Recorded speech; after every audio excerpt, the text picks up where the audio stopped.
2 minutes pour comprendre. Aujourd'hui, on va passer très vite sur les méthodes de contraception. Je suis avec le docteur Marie-Laure Brival, vous êtes gynécologue, vous êtes l'auteur de mon guide gynéco pour les nuls. Les principales méthodes de contraception. Donc déjà, la contraception, c'est pour éviter l'arrivée d'une grossesse non souhaitée.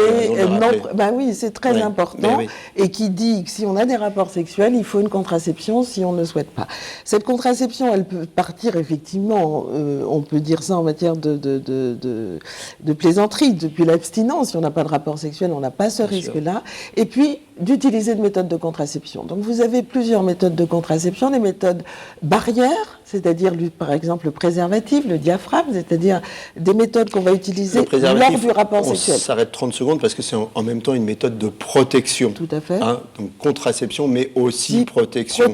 Donc c'est important de faire la distinction parce que c'est pas parce qu'une femme va prendre la pilule, par exemple, qu'on va dire on ne met pas de préservatif. Ça a une autre utilité aussi, le préservatif. C'est essentiel de le rappeler. C'est vrai que le préservatif a cette double fonction et c'est toujours d'actualité, ce qu'on semble oublier actuellement. C'est une méthode de contraception et c'est une méthode de prévention pour toutes les IST. Donc, on a vu la protection, le préservatif. Ensuite, vous avez les méthodes mécaniques, comme le dispositif intra-utérin, qui est le stérilet, qu'on appelle, qui est une excellente méthode de contraception de longue durée d'action, et les méthodes dites hormonales. La pilule. La pilule. Ce qu'on appelle la pilule. Et donc les pilules sont de différentes sortes. Ce serait difficile de rentrer dans les détails.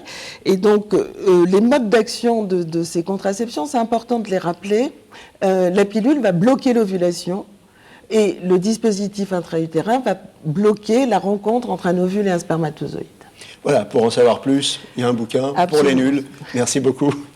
Nos émissions vous plaisent, alors aidez-nous à faire grandir la chaîne pour parler santé au plus grand nombre.